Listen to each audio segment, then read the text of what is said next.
Yeah, maybe I'll think of some things to make sure you ask. Okay. Because I always want to know, like, is this person different? Hi, guys. Hi, hi, hi. Let's pin our faces. Let me get everybody in here. I hope there's people on today. I hope they show their faces. I am manifesting good energy today. I am manifesting tons of feedback. I know. We like just hanging out with you guys. I know this is the only thing I have to do today. This is Yeah, the only work I have. I took the week off. I don't even know. I feel outside of myself taking the week off, it's good. You need it though.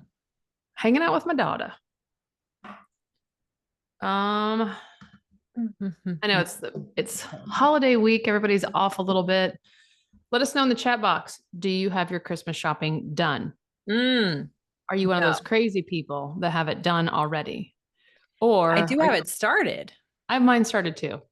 I need some stocking help. That's what I need to work on. Yeah, I actually just had Alora just pick out stuff she wanted. Ooh, we got a crazy one. Who was it? Who's done? Who is it? Done. Ryan's done. Oh, girl, Good how are job. you? I do have a list at least, so I do know what I need and who it's for, but I'm not completely I finished. am like I'm probably 80% done That's not bad. because I just sat down one day, you know me, on the internet Hmm. and ordered away. Ordered Hmm. away. Yeah, I haven't figured out what Santa's bringing, but I'm sure some good stuff.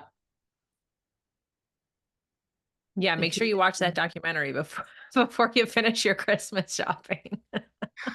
stressing me out. Ugh. I'm reading this book too right now, so I've got like a combination of a lot of things going on. Oh, Breaking the habit of being yourself. that sounds good.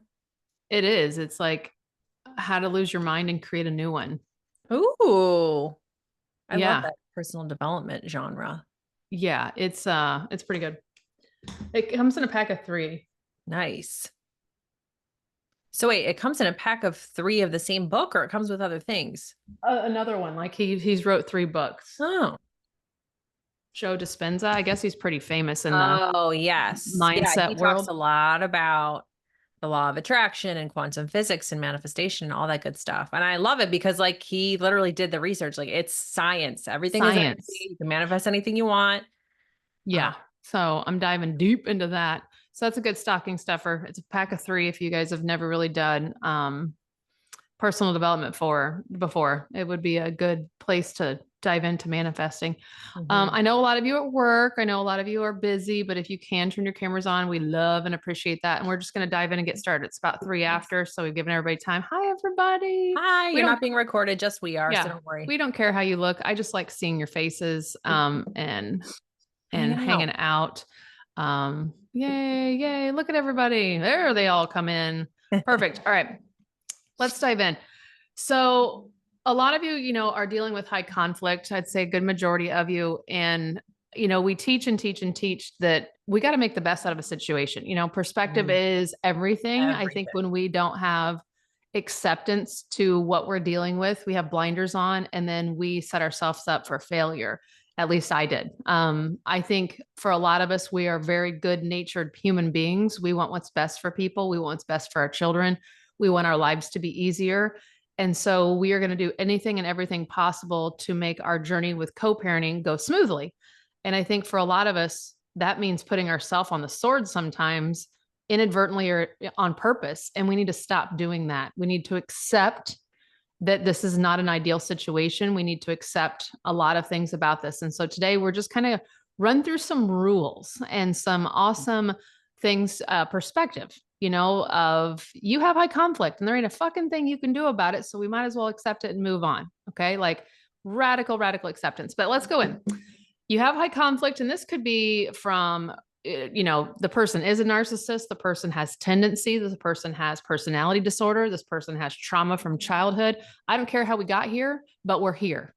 Okay, so I do want you to consider your ex right now as you're thinking about this. What is high conflict? First off, you guys got to recognize the patterns. If you've been in and out of court, you have emotional manipulation going on, and you have somebody that is unwilling to compromise, you have high conflict. somebody that ghosts you, somebody that always responds 8 days later, somebody that always comes back with a flip turn upside down comment that you're like, where did that come from? How did we get from A to Z so quickly? You have a high conflict situation, okay? Understand that high conflict is a personality dynamic. It is not a temporary behavior. This is not temporary. We wish it This is was. who they, oh God, I wish there was a pill. I wish there was a shake of the head. I wish there was a beat upside the head and it would all stop and change. But this is who they are. Now, I say that it's not a behavior, but are there moments where they mask and put themselves out there that they are freaking humble and amazing? And I'm such a good co-parent. Look at me sharing. Look at me giving you something for 5.3 seconds, but then watch me rip it away tomorrow. Okay. That's what we have to recognize, right? Acknowledge that the conflict is not about you. It is about their needs to control for drama and control. This is it. I think when it was happening to me, I thought, what am I doing to cause this? What about me does he not like? This had nothing to do with me, guys. This had everything to do with his trauma, his shit, his well-being, his life, his mommy fucking issues. This is who he was. It had nothing to do with me because guess what? He did it to his first wife. He did it to me. He did it to every girlfriend after. This is who he is. Do any of you recognize that now with your ex, that it's not you, it's who they are. This is who they've been brought up to be. This is their mommy issue, their daddy, whatever kind of trauma from their childhood, it's just seeping out of their pores. So this isn't about you, right? But do we take it personally? Hell yeah, because we're like a normal person with feelings and a soul. So we can take it personally. But the rule here is always remember, if you are high conflict, it is not your fault. And don't listen to the peanut gallery who says, do right by your kids. You need to do what's right. You need to be, mend this. You need to fix it. Fuck that. We're not a part of that game. We're not doing that because we have boundaries, we have limits, and we have to do what's right by our kids from our house, not what's good for that house over there. I don't care about that house over there. Sane, like just to keep you from Absolutely. not going absolutely crazy. Yeah. Absolutely. So don't listen to those people. Okay. Number 2, we've talked about it. We've preached about it. We're going to pray about it. We're going to promote it. We're going to talk about it. We are going to tattoo it. Radical fucking acceptance. We have to accept that we're here. You got to let go of the fantasy that the other parent will change because they will not. You have to accept the reality. Doesn't mean you're approving it. And I think that's huge for a lot of you that are like, but I want the glory story. I want the good co-parenting. I want the perfect dynamic. Okay. We got to let that go, but we also have to hold on to it. It doesn't mean that you're okay with it. You're in a shitty situation. Like you have a shitty situation. And I know you don't like it, but we have to accept it and move on. And we have to realize that we are not the main character in this show. They are. They are the issue. They are the problem. Okay. You have to let that go. Shift your focus on what you can control. Leah Marie talks about that a lot. Your actions, your mindset, your responses, your house, your relationship with your kids, anything that you can change. Those are the only things we're worrying about. Acceptance allows you to prioritize the solution and the emotional reaction. If you can accept and realize that every situation you walk into with this person is going to be high conflict, I'm already prepared. My bingo card is stacked full. I already know what it says. I already know what's happening. I already know what you're going to do on Thanksgiving. Therefore, you know what? You're not going to get the fucking reaction out of me that you thought you were going to get because I know the shit was coming. Okay. It's kind of like when our kids, we have that problem kid. We know when we say, go clean your room, we know immediately what reaction we're going to get. Do they get a rise out of us anymore? No, because we saw we knew it was already going to happen. It's almost like, have you seen that mom on TikTok that can respond to her child? Like she mouths what her child says after everything. She's this cute little bubbly mom. And like, it's her like a 3-year-old and she'll say, come on, let's go to the park. And then he's like, let's go to and she mouths exactly. She already knows what he's going to say the second she says something. And as cute as that is, we have to be that same exact way with our ex. Okay. So the rule here is there is nothing we can do to change this. No amount of kissing ass, believe me, 8 years experience of a professional ass kisser, it does not work. It does not work. Bending over backwards, sharing, giving, letting up on money, nothing works. These people will not stop, and I know money may be triggered and perked your ears up a little bit. It's all about you end up paying them. And even still, my ex-husband, from the day we got separated, he said, I will not stop until you're paying me child support. And he was dead serious. And he took me to court 300 times to try to get said thing done. And it never happened, but he didn't stop trying. He truly believed that was going to be the end result for him. And a lot of you, even if they got you to pay child support, now they want to take your kids after that. Now they want to make sure you don't have your kids at all. So, I mean, there's never enough for these type of people, but you got to accept that this is where you're at, where you're at. And it's not your fault. And I know you don't want to be here, but you're here. Doesn't mean you're approving it though. It just means this is where you're at. Number 3, Leah Marie, you take it away. Yeah. And so it's about being strategic, right? That's what we talk about. This is a game of chess, not checkers. So boundaries, this is where you start focusing on what you can control, and that's boundaries. So first and foremost, communicating only through court approved apps, right? You want to avoid like in-person or over the phone interactions. Some of you may still have to do email. Some of you may have to do text. It's whatever's in your parenting plan or whatever, but that will absolutely limit the amount of times that you are dragged into an escalated argument, right? Because when they're messaging you, text messaging you, co-parenting app, you have the power. You get to take a beat. If you read something and you're triggered, you know that that's not the frame of mind that you should be responding to him in. So take a beat, wait a couple hours if you have to, go for a walk, do your deep breathing, listen to some affirmations, use ChatGPT.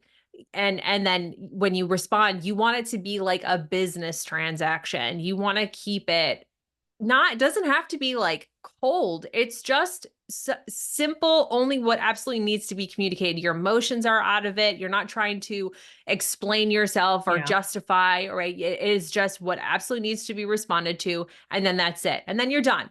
No matter how many more texts or emails come bombarding in your inbox after that, usually you don't have to continue to respond because they're just trying to drag you back into that same argument over and over again. So keep your boundaries clear, firm, unemotional. You don't over explain. You're not defending yourself. You're not engaging like the gray rock method, the Biff method, Jade method, right? Biff is brief, informative, firm, and fair. Jade is you don't want to justify, argue, defend, or explain. This is how you're strategically engaging and communicating with a high conflict person. You want to limit their access to your emotional energy. And you do that by maintaining emotional neutrality, right? You don't want them to have the control because it's a game for them. They want to push your buttons. They know what'll piss you off. They know what'll hurt your feelings. They know what your insecurities are. And they're going to try to touch those buttons all the time and play around with that because it's a form of control and manipulation. So the way that you take back control is that emotional neutrality. When you feel triggered, you are then responsible for and in control of your own emotional reactions and how you respond to those messages. So what do you need to give yourself? What do you need to do to bring yourself back to center again so that you can strategically use ChatGPT? And if you don't have my guide, get my guide. I can put the little link in there. It teaches you how to use ChatGPT for co-parenting communication. And then you're going to send it back and then you're going to be done. Like Switzerland, your emotions are out of it. You're not over explaining yourself. And focus on enforcing boundaries consistently. You don't want to avoid confusing their expectations. It's like training a puppy not to pee on the carpet. As soon as you set a boundary, they're not going to take it seriously. They're not going to respect it. So it's your job to enforce that boundary by having some kind of consequence if they're not respecting it.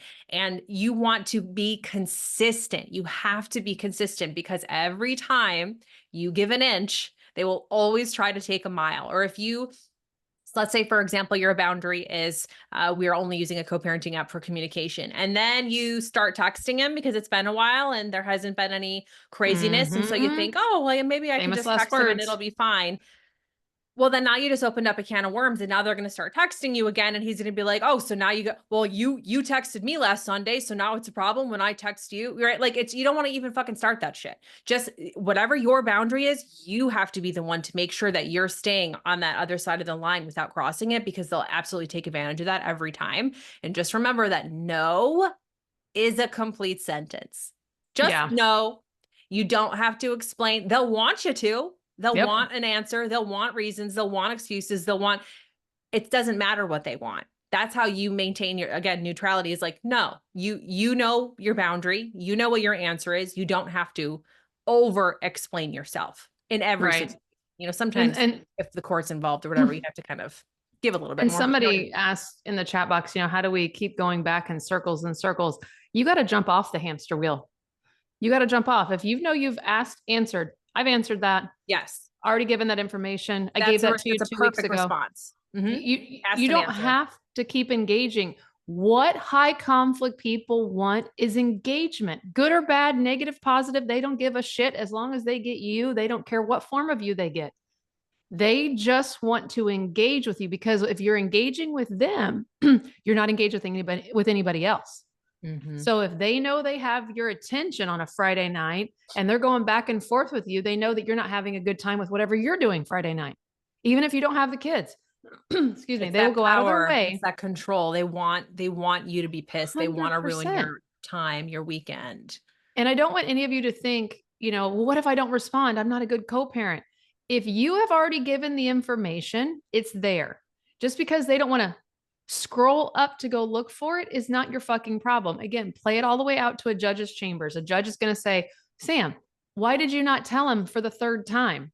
I'm sorry, excuse me. I don't have the time or patience or need or get paid to do his secretarial work. So he can scroll up and read that again. I mean, play your fear all the way to the court system, and if he wants to keep saying, I'm going to take you to court, then fucking shit or get off the pot, dude. Let's do this, because I got plenty of shit I'd like to take you for. So if you want to be the first one to file a motion, I'll file a counter and we can get this ball rolling. Okay. But you playing into that, I'm going to take you to court and then, oh, fine, here it is. Fine, here's the copy. Oh, okay. He knows that's the only thing he has to say to you. And you fold like a deck of cards and you go do all the work for them.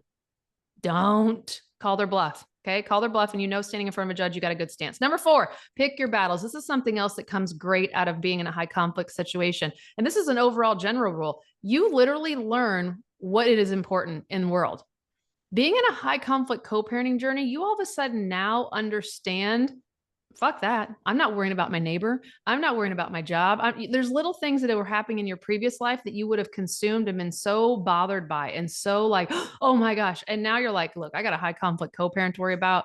This shit over here, not important. So this is actually something great that comes out of being in a high conflict journey, is that you really get your priorities better in life and you do figure out where to really like fight for a battle and where to let it go. So learning to differentiate between, is this urgent? Is this important? Is this trivial? Like, is this something that needs my attention right now? And again, when you're early in that high conflict journey, you feel like everything is a fire that you got to put out. And so you're going over here and you're going over there and you really have to take a step back and ask yourself, is this going to be important next year? Will I remember this argument? Will I remember this situation? Will I remember this actual occurrence next year? And if the answer is yes, then maybe you should give it attention. If it's something that you're like, probably not, then you need to move on. I give one of my clients that advice all the time. I'm like, is this really going to matter next year? And she's like, no. I'm like, then let it go this year. Now, to a couple over here that's your neighbor that get along pretty well, everything probably is a big deal. But to the couple for you where there's 100 big deals an hour, we got to really sift through that and figure out where is the priority and where is not. So respond only to issues that directly impact your child's safety, health, or well-being. I don't care that they want to know what time practice is. They have the fucking paper, they have a website, they have the coach's number. I'm not responding to that, because if I do, I train them that I am his secretary. I respond to everything, because nothing about that has anything to do with safety, health, or well-being. Okay. If my child is late, they have a cell phone. If they get out of practice early, they have a cell phone. They know my cell phone number. They can call me. Sometimes we fall for the tricks of like, hey, are they getting out of practice early? And you're like, no, they're not getting out of practice early. You can't, like, you're all worried that your kid is going to be left. You're so worried that they're going to miss the appointment. You're so worried. Is that really a big fucking deal if your kid misses an appointment? No, because guess what? Next year, when you reflect back on that year, you're not going to remember it. It's not going to be of importance. But when it's happening, they make you feel like it is the most top situation in life right now. Is this dentist appointment? Oh my gosh. A year from now, guys, you're not going to give a shit about this dentist appointment. So why are you giving it so much energy? They're wanting to screw with you. They are wanting to fuck with your day. They are wanting to ruin every single appointment. because they know why. It bothers you because it doesn't lay out perfect. It didn't go smooth. Your kid got disrupted. Your kid had to be out of school more than one day. They love that. And if you keep feeding that fire, it gets bigger and bigger and bigger. So we got to remember, silence is a powerful tool. It denies them a reaction. So when they're like, just practice, get out of early. What time was that dentist appointment? If you've already answered it, don't answer it again. Make them go look for it. It is not your job to engage with them just because they have a thought. Okay. I asked this to Jared. Love Jared. He's my unicorn. But sometimes I'm like, ask yourself that question for just a second and think to yourself, do I already know that answer or could I find that answer myself? Because I'm not your fucking Wikipedia all the time. Right?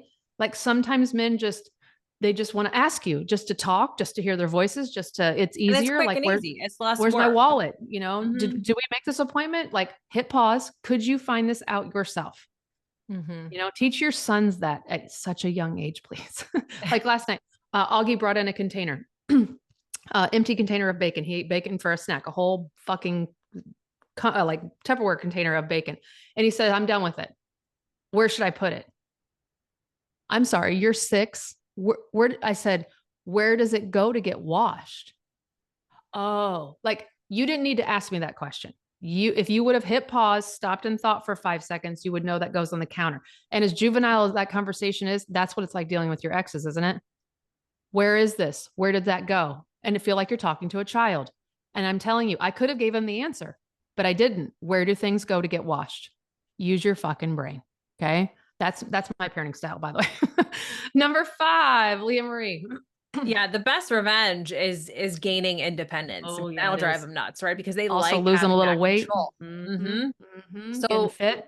focus on building financial, emotional, social independence, like learning to make decisions without seeking their input or approval when it's not required. And that is a habit that a lot Yeah. of you just have to work on breaking, because when you're married to somebody, you're used to doing that. That's part of Yeah. the protocol, is like you want to make sure you're running things by the other person and making sure that you're on the same page, because you don't want an argument. You want to, right? So when decision making goes from we to me, it's a habit that you have to break. And especially when it's a high conflict, again, it's going back to, you want to interact as little as possible. So unless they absolutely are required to give you an approval or give you, Yeah. the thumbs up on something, don't fucking ask them.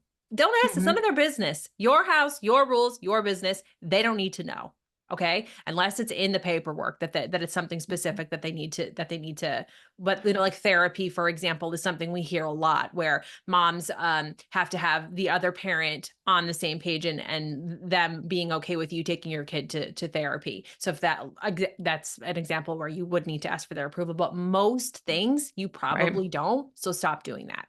Mhm. Prioritize yourself, self-care, hobbies, creating a Yeah. supportive network outside of your co-parenting relationship. Independence signals that you are not reliant on them for validation or power.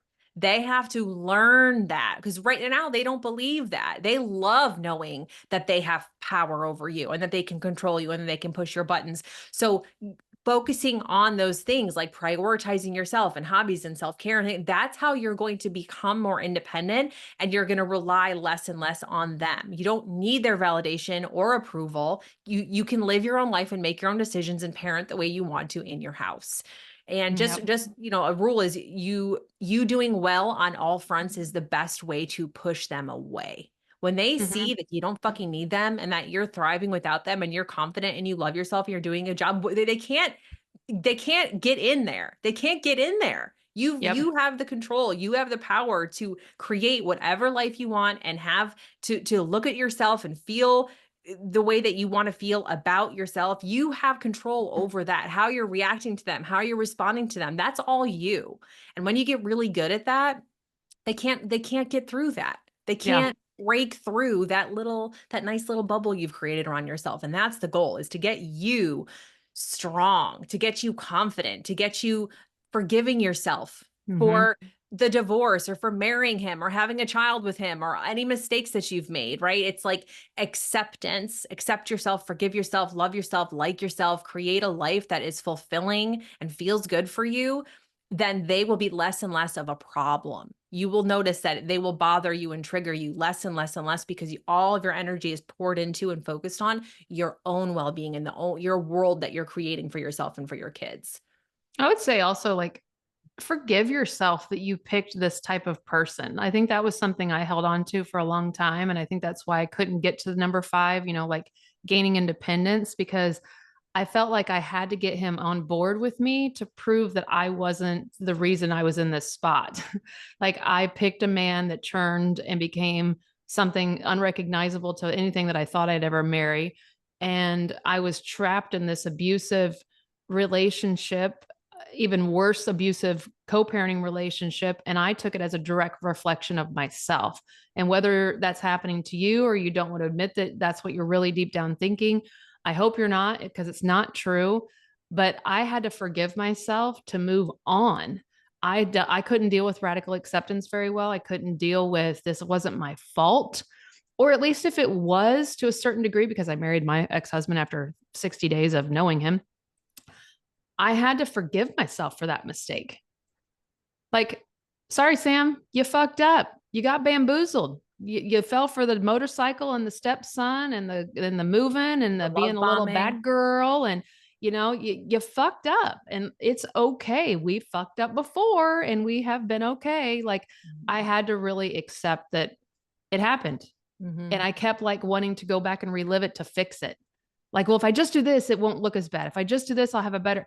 Girls, ladies, women, don't forgive yourself a lot sooner than I did. Number 6, be the light and the safe place for your kid. I waited too long to turn this one on. I was in that game of like, let's fix the co-parenting so my kids have it equal and nice at both houses. And look at us go. We're perfect co-parents. I was focused too long on that. And what I didn't realize is my kids needed to have a safe, light, easy, calm, non-asshole house to come to. And I was so like caught up in the co-parenting game of like court and high conflict and pleasing him and all that. I wasn't creating a calm environment for my kids because I was constantly on eggshells all the time. I was constantly parenting the way he wanted me to parent in my house. I did not have a nurturing environment. It was not free of drama. I was upset all the time. I was crying all the time. I was negative all the time. I was bitchy all the time. I was distracted. Go play, go play. I got shit to do. Go play, go play. I was constantly doing something I shouldn't have been doing with my kids because of my situation. And I was miserable. And I let that go on for way too long. My kids needed to go from a household that was hectic, crazy, intense, negative about me. They needed to come to a place where they could just be fucking 4 and 5 and relax and be calm and be chill and just enjoy being those ages instead of many micro adults that were over here to ruin my house. And I was there to play the game of why are you acting that it was just too much. So your kids are really wanting a safe place, a consistent place to be a fucking kid, to be 13 and worried about boys and music and the lighting in the room, not the drama between mom and dad. You want to reassure them that they're loved and it's not their responsibility to fill up an adult's feelings. Your child should walk into your home knowing that you have your shit together and that they don't have to do X, Y, and Z to make you happy. They shouldn't feel, oh, I got to give mom a hug because she's missed me and she needs this hug. They should want to give you a hug, not feel obligated to. Do you understand the difference? They should feel like when they walk in that like you're happy, joyful, you got your shit going on. You're not sitting there and it looks like you've been crying for 3 days in the fetal position and the house is a wreck. You haven't had a bra on, you haven't brushed your teeth, and your hair is 8 days old. They should know that you have your stuff together so they can walk in the door and relax and not feel like they have to take care of you or to please you or to make you happy or whole again. Because that's what high conflict people do. High conflict people are dropping bombs on your kid like, I can't live without you. I'm miserable when you're not here. I don't know why you have to go to her house. I wish she'd share you more. I wish I could have you all the time. I wish she'd let me. I wish she'd let me. And you're the bad guy in your kid's eyes when they're at that house. When they come home to your house, it's neutral. It's free. They get to be joyful with that other parent, about that other parent. They get to be miserable about that other parent. You don't jump on the bandwagon. You just let your kid be a kid and vent. Okay. But they need a safe environment. Keep the negativity out. And I know this sounds funny and cliche or kind of quirky, but after a while, when I woke up and realized I was probably parenting in the wrong way, we made a joke that when I picked them up and we would come home and they'd start talking about dad, we'd roll the windows down and I'd say, okay, you can talk while the window's down because we got to blow that shit out of here. We got to keep that negative conversation out of here. We can't let that settle in our car because we don't want to take it inside.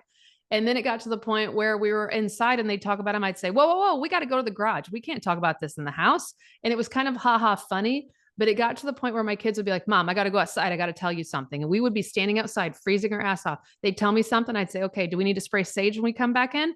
And we would have sage in the house. Like we made our house fun, light, easy, positive. When we wanted to talk about something toxic, negative, shameful, bad, or hey, I need to tell you what dad said, I made a joke that we had to be outside or out of my home or we'd spray sage just so they knew that that kind of toxic behavior was not what I wanted in this house. I didn't participate in it. I would listen and go, okay, what do I need to make you feel better? Okay, let's move on. Let's go. So maybe you want to start your own kind of thing. Okay. But your kids need to have a safe place to just come and be a kid and not have to fulfill adult dialogue about adult shit. Okay.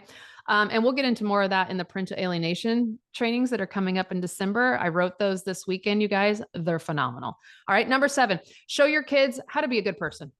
Okay. At the other house, they're hearing how to be bad, how to talk like an adult, how to interact like an adult in a negative fucking way. You have to model emotional regulation and problem solving skills. And this is something I struggled with because I was an emotional roller coaster. I'm crying one minute, I'm yelling another minute. I was a roller coaster the first 8 years. The last 8 years were more like talking to my kids. I'm upset right now. So I'm going to go put myself in an adult timeout in my room, do some self-care. I'll be back out in a minute. That is emotional regulation. I'm announcing that I'm not feeling it. Like today when I got on the phone with Leah Marie, I'm like, I got my period yesterday and all I'm seeing is red today. I'm conscious of that. I'm going to go out and tell everyone in my family I'm on my period. I am seeing red today. Please, minimal interaction with me as possible, but call me out if I'm not stable with you in dialogue. Okay. Feel free to call me out because I just need to have that look of like your tone. You need to teach your kids that when they're upset, how do they handle it? When they're happy, how do they show it? When they're worried about somebody, what's something you can help them do? You have to be the one that shows them this, which first you got to get your shit ready. You got to be emotionally regulated to be able to teach your kids. Like Leah Marie, I was talking to her about, I'm taking my kids to the dentist. I hate the dentist. I'm starting to change my interaction with the dentist. I love my new dentist office down here in Alabama. I am falling in love with them, but still I get super anxious around the dentist. And she said, well, you can't be around Brutus today because he'll feel off of your energy of you being anxious. And that is 100% accurate. If my baby's in the chair and he's like, I don't want to be here, I will rip him out of the chair and be like, okay, let's go home. We'll just let all of our teeth fall out because I'm not going to put you through this pain. Kids feed off of what you showcase. So if you're showing intrigue about dad, well, what's dad doing? Well, he shouldn't be doing that. I am showing my kid that I'm engaged in that negative conversation. We can't be doing that. Okay. So we got to be the ones that reinforce kindness, honesty, all right, perspective on this. We got to be able to teach our kids that we are the truth teller. That this is what I will speak the truth no matter what. Even if I have to admit that I farted, even if I have to admit that I'm the one that ate all the Oreos, even if I have to admit, and you make a lighthearted joke about how you are the truth teller about even things that are embarrassing, but even things that might be difficult about you. But you are the only one, you guys. My ex-husband hasn't taught my kids anything other than how to change oil in her car and how to get whites whiter. Mm-hmm. And it's so important because that's how they're going to learn that they can really trust you and rely on you. Because when they're young, they believe pretty much anything that dad says. Yeah. Right? They don't know. But as they get older, they start figuring that shit out. They start noticing patterns and recognizing, oh, well, he promises that he was going to do this, but then he never actually did. Or he said that, he wanted something this way, but then that's not really what happens. And they start putting those pieces together and realizing who the fucking problem is and who really isn't reliable or who they can't trust. So make sure that you're that solid person for them. And even when you're not, I think, there have been plenty of times where my big kids have walked in on me in my bedroom and I'm crying and they'll say, what's wrong, Mom? I'll be like, I'm overwhelmed with finances, with work, with Jared and I fighting, whatever it is. And I'm like, I just need like 20 minutes to just break down and I need to rebuild myself. I was honest and vulnerable about, I don't have all my shit together. And here's how I cope with it. I'm crying right now. I'm journaling right now. I'm taking a shower right now. I'm doing whatever it is. Your kids need to see that you have the skills to teach them that life is not perfect, but you have the skill set to teach them how to make it better. Not perfect, but better.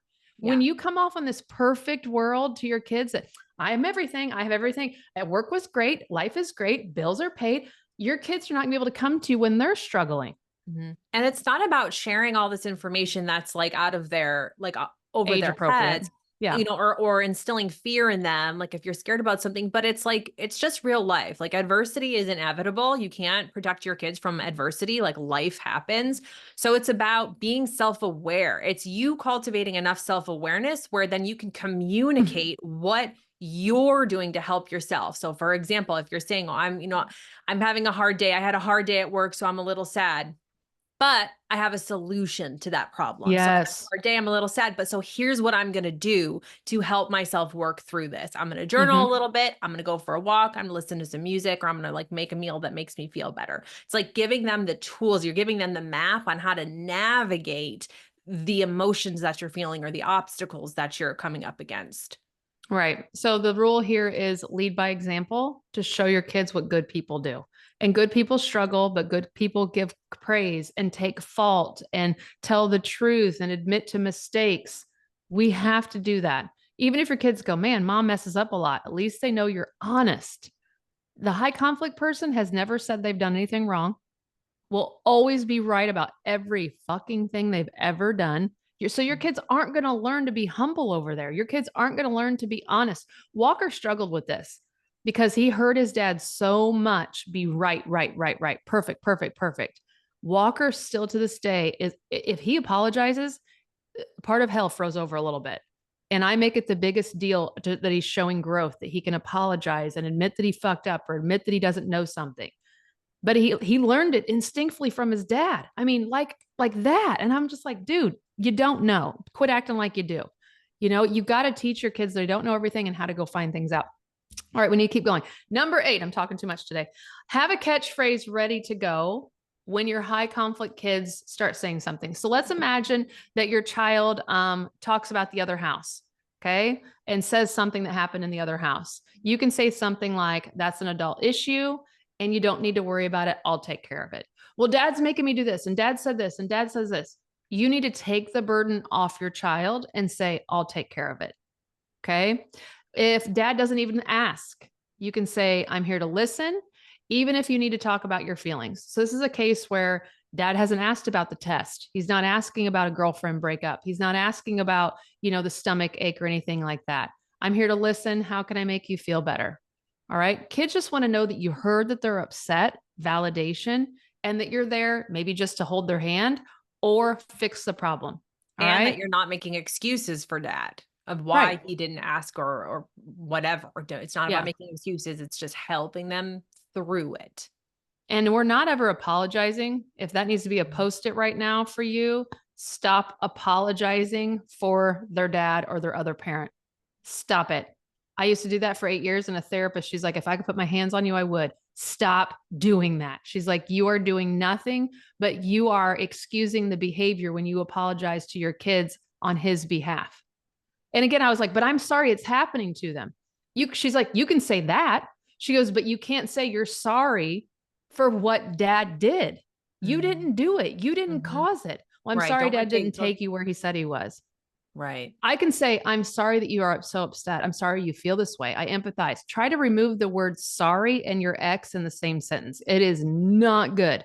Not good, because your kids are then going to look at you that you make excuses and you apologize on his behalf. Right. And they'll be looking for you to keep fixing it and making them feel better and never looking at the problem. All right. Don't take responsibility for him. So when dad doesn't give choices, which dad, high conflict house, whatever it is, dad or other mom, you got to make sure that at your house, your life, your choice. I said that phrase no less than 10,000 times to my children. Your life, your choice. What do you want to do? And it was me building them up inside of my home. It wasn't about the things with dad. It was about your life, your choice. What do you want to eat for breakfast? Cereal, Pop-Tart, pancakes, eggs. What do you want? Your life, your choice. Okay. what I was doing there, again, from my child psychologist, Barb, that was helping me raise my kids through this whole drama, she said, those kids need to hear their voices. They don't hear their voices at that house. It's a dictatorship. Sit down, brush your teeth, go put your shoes on, get over here. We're leaving now. Get in the car. He never asked them one question. You need to ask a lot of questions so they can hear their own voice, but they're also hitting pause and they're thinking for themselves. What do I want for breakfast? You know, even if I'm giving them choices, they get to hit pause, think for themselves, and say something, which is complete opposite of what's happening at that other house. So I know you're busy with your 4 fucking kids and you're like, Sam, you're putting more work on my lap. You want me to ask all these questions? Yes. Yes, I do. If you ever want your kids to be free thinkers and not people pleasers, ask them an assload of questions every single day. Let them hear their own voices come out of their mouths. And this is especially important around puberty age. Your kids need to know they can think for themselves, respond for themselves. And in a situation where you're not the one asking them this question, they have a thought process. When a friend says, okay, do you want the blunt or the one hitter? I don't want either. If your kid hasn't had to stop and think to answer a question, you're screwed because you've raised a people pleaser. Help with the other side, because high conflict people want people pleasing children. They live for people pleasing children. So you got to go above and beyond to ask your kid a ton of questions. Okay. So with dad lies, you can just say, hey, kiddo, I'm the truth teller. I even admit when I fart, but your dad's not being accurate. I'm not going to call dad a liar. I'm not going to say that dad, is right or wrong. I'm going to say dad's not being accurate. That's not 100% true. That is a story. That is from dad's point of view. Have your catchphrase ready to go. Okay. If dad doesn't like it, I'm going to say dad has his rules, his ways, his beliefs. And guess what? The cool part is we get to have our own. So when a kid says, oh, I can't do that, dad doesn't like that, you're safe. Look where your feet are. You're in my house. We can do what we want here. We can stay up late. We can eat that thing. We can go there. We can have that friend over. We get to do what we want here. But dad said I can't. Dad's not in charge of you when you're with me. So we're allowed to do that. We got to get our kids not feeling so much fear, and that we empower them that it's safe to do it at our house. Okay. When dad asks to keep a secret, nothing here is a secret. What we do is an open book. And I know for a lot of you, that is traumatizing. Okay. That is traumatizing to say, well, I don't want my ex to know what I'm doing. I don't want my ex to know what's going on in my house. I don't want him to know what I bought. I don't want him to know what I'm hearing. But I want to ask you this. What would it be like as a child knowing you can't share parts of your life? You can't share stuff. And honestly, you're not doing anything wrong. So what's the big deal? And I'm telling you, the more you try to keep a secret, the more your kid feels like back and forth and does not have a place, does not know where they feel safe, does not know where they feel trusted, does not know where they feel validated, because you're asking them to keep parts of their life, good or bad, a secret. From something simple as not wearing a helmet on a 4-wheeler. As my ex-husband took my kids out, don't tell your mom we rode these, because she's going to find out you didn't have helmets on and she'll take me to court and I'll go to jail. So don't tell her, don't tell her, don't tell her. So when I say, hey, what'd you guys do this weekend? They're like, nothing. And I already saw the Facebook posts on the pictures. Somebody already sent them to me. So I already knew they rode 4-wheelers. So I'm like, so you guys didn't ride 4-wheelers? My kids are then sitting in the spot of, oh, fuck. She asked about the 4-wheelers. Do we lie to her and say we wore helmets? Or do we tell her we didn't go? Or what's going to happen when dad finds out we told her about the 4? They are sitting there like, oh shit, who do I please? And I'm going to tell you right now, your kids will always please the high conflict parent. Why? They're scared of them. They have that fear. And they know you're going to love them no matter what. Mm-hmm.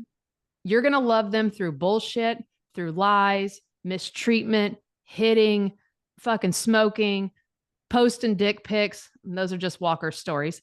You're going to love them through all of that. They know that. That's why they treat you like shit. Now, this is what I told Walker all the time.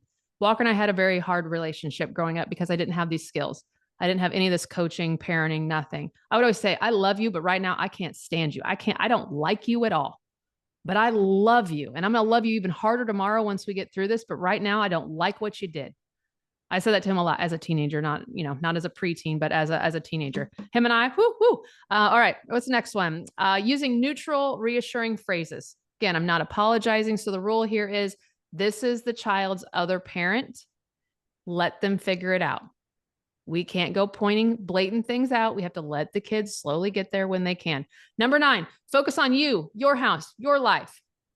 You have 3 other corners besides your ex. So we have in your life, you have 4 corners. You have your ex, your divorce, your lawyer, your co-parenting journey. The shit show is in one corner, right?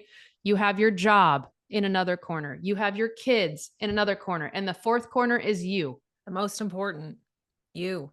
You have all those corners. Why do you let that one corner get so much fucking attention, time, energy? You let that one corner spew into your job, then it spews over here to your kids, and it's totally been on top of you this whole time. You got a clean house. Sweep all that shit to that one corner of your house and let it be there. Your ex and that whole situation should not be affecting you at your job. I'm sorry, you need to work your 8 hours a day and turn that shit off and stop doing your emails, stop doing your OFW messages, stop doing your lawyer, all the things during your work hours. Show up for your job because as a single mama, you need that job. Okay. When you're with your kids, stop thinking and worrying about the other house. Focus on your relationship with the kids. It's the most important relationship you have besides the one with yourself, which is the last corner. You got to have your shit together so the other corners can do well.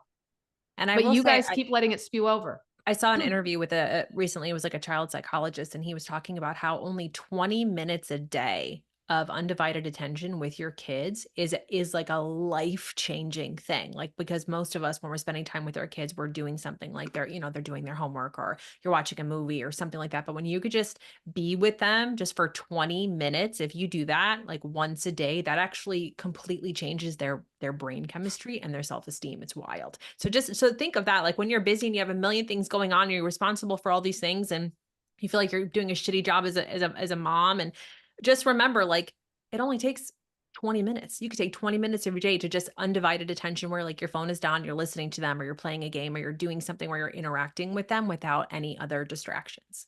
I will tell you, Josie's home right now. And she's getting to see me parent these 2 other kids. I'm going to get emotional. And she said to me yesterday, she said, I can't get over how different the boy's life is than mine growing up. And I said, what do you see? And she said, I see you happy. I didn't see you happy as a kid, Mom. I saw you worried all the time. She said they get to see you happy. And she goes, you play with them all the time. And what I heard was, you didn't play with me as a kid, which I know I didn't because I was distracted with my other corners. But she was like, but Mom, I never regretted my childhood because I am stronger because of it. And I'm going to be a great mom and an amazing wife because of it. I know both sides of it now. I know what I lived and I know what the boys are living. And I get to see you in both jobs. But she's like, they see you so happy with Jared and with life. She goes, I didn't see that as a kid. And it was, I could tell you anything. It was one of the most impactful things that she's ever said.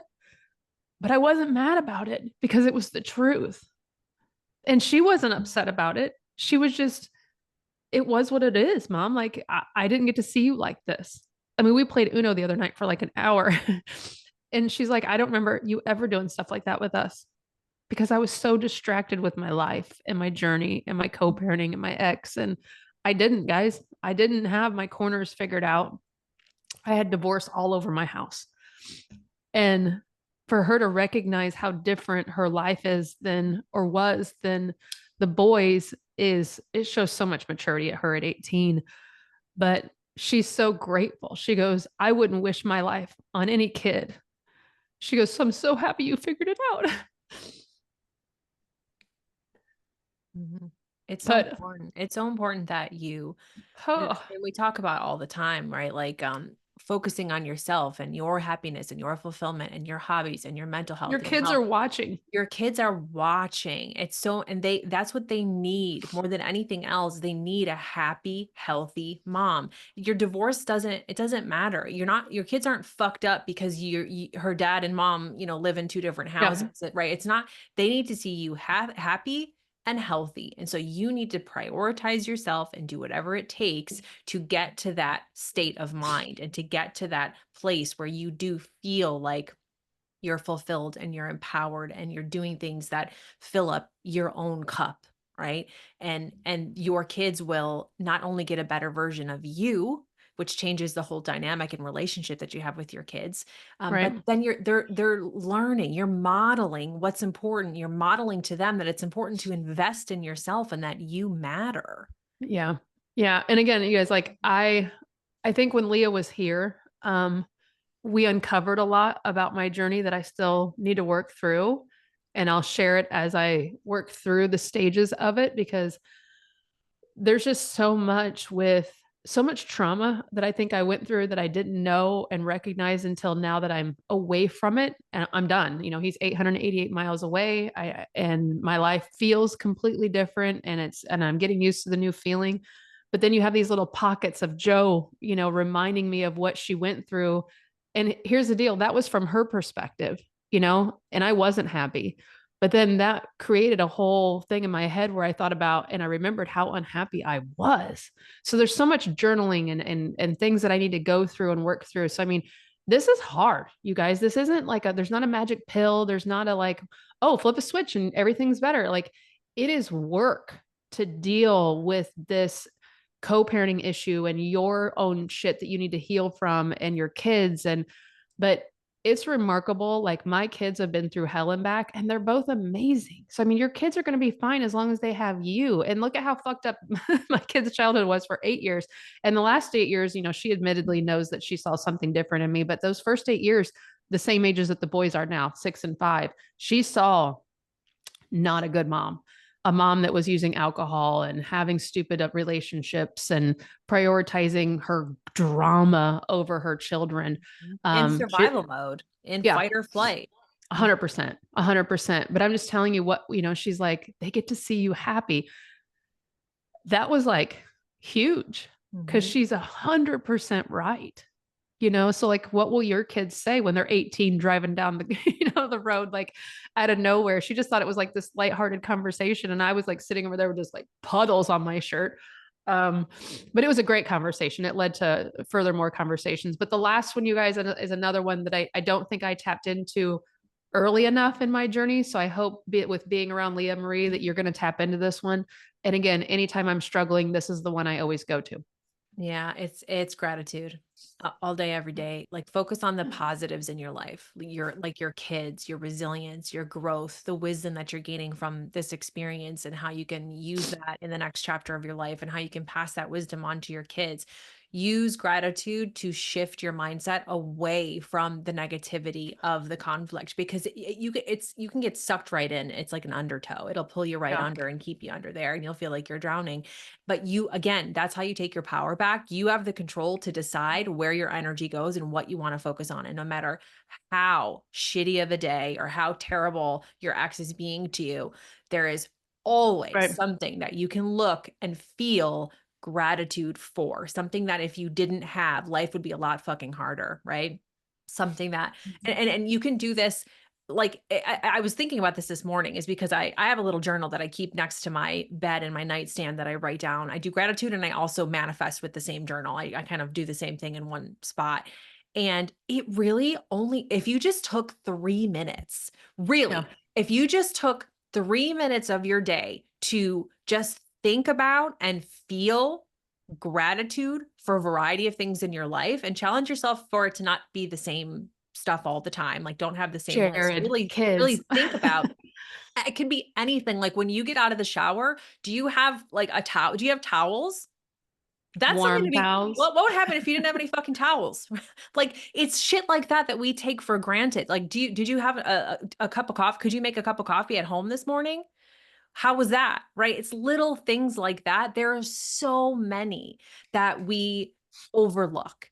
And when you take a moment to just think about and appreciate and really feel the gratitude for the things that you have in your life, it will really change your whole experience, and it changes your perspective, and it makes you focus on the abundance, not on the lack. It makes you focus on the limitless possibilities that you have in the universe versus the shitstorm that your ex is trying to suck you into all the time. And Mhm. also, from an energetic standpoint, that gratitude is what's going to bring more good shit into your life. The more you focus on and feel grateful for all of the abundance that you still have in your life, you're going to get more things to appreciate and feel gratitude for. So it's such a simple thing, but it's a really powerful tool to always come back to when you feel like you need to ground yourself again or to shift your mindset or your perspective. Just make sure you're acknowledging your small wins, like successfully navigating, a tough exchange if you had a shitty transition day, Yeah. or keeping calm during, an interaction where he's really trying to trigger you. Like, pay attention to your small wins, feel grateful for it. It doesn't dismiss anything or change anything, but it gives you your power back again, right? Mhm. Just think, you don't even have to sit down and write it if you don't want to, or if you don't have time. I do like to do that. But it's really just taking a few minutes to think about, and you don't even, it's like a habit stack thing. You don't even have to stop what you're doing. Like, sometimes I'm just on the treadmill at the gym and I'm thinking about it, or I'm brushing my teeth Yeah. and I'm thinking about it, or I'm cooking or driving, and really thinking about it and just feeling so grateful for the things that I do still have in my life and the things that are going right. And it's something that you can go, that could be your default setting no matter what, all day, every day. That's something that you can go back to ground yourself and to change your perspective. Yeah, I think when you have somebody that's coming for you all the time with negativity and accusations and false accusations, like it's you got to keep track of the greatness in your life. Otherwise, this negativity tends to just hover over you like a dark cloud all the time. And you got to see that you do have great things going on in other three corners of your house and pay attention to those. And I know if you guys have been here for more than a minute with us, sometimes I think you may be thinking to yourself, man, a lot of this stuff is cliche, like, oh, just take care of myself and just love myself and give myself gratitude and talk to myself. Yes, Yes. it Those is little seriously that changes simple. add up to the huge changes. Yep, The life changing shit starts with doing the little things. absolutely. And it's this passed down effect. I can't tell you how great my life is now and that my bigs are who went through the divorce, being those kids, have seen my change. Josie's getting a tattoo. We're all for tattoos here, but so I digress if they're not your thing. Josie's getting a tattoo and she's putting, I don't know why I'm so emotional. My fucking period is horrible. She's putting flowers down her back. In the middle, she's putting remember. Hmm. And it's just to remember how much she's been through and what she's witnessed, and remember that and this was, she was telling me, and I can read it to you guys sometimes, but she was just like, I want to remember my old life. I want to remember my new life. I want to remember what my mom has sacrificed, what I have sacrificed. I want to remember it all.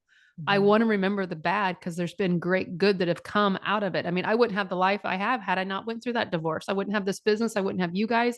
I wouldn't have the connections I have. And so she Mhm. was just like, remember kept popping into my head. So I'm going to put remember on it because she goes, I don't want to forget any part of it. And Yeah, so like, I that's mean, God, powerful. there's plenty of decades I'd love to not remember. And here Right. she is like embracing it and trying to remember it Right. all because it's been the foundation of who she's become.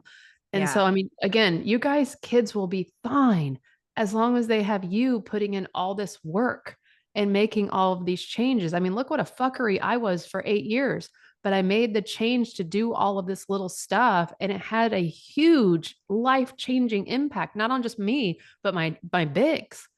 So I mean, it just takes the little steps, and gratitude is a great, easy, free way to start Mhm. on rebuilding your life, jumping on some free podcasts, start going for your walks, start meditating. All this stuff is free.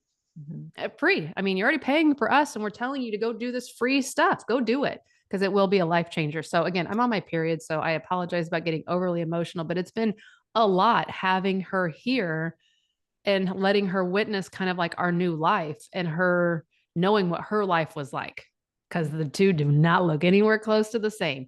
So if you have two sets of kids, prepare for that because it's a lot. So Yeah, remember it no matter what. So I love your nice comments. Emmy Ray, congrats on your year. Mark, she's a year sober. She hit her year. That's a big Yay! deal. That's That is a huge awesome. deal. That's a huge deal. Good for you. Congrats. It's a life-changing moment to really feel that. So thank you for sharing that. That's awesome. I think Leah's been sober in 4 years now, 3 or I don't 4. three. I I think think it's three. It was 3 in October. Yeah. yeah. And mine was a year in August. So, all Mhm. right, you guys. I know this was a long one, but this was a good one. Go back and remember who you are in this high conflict journey. You are strong. You are powerful. You have the capabilities. Clean up your corners. Do some gratitude, Focus and have on a you. kick-ass Mhm. rest of the week. All right. Take care of yourselves. Bye, everybody.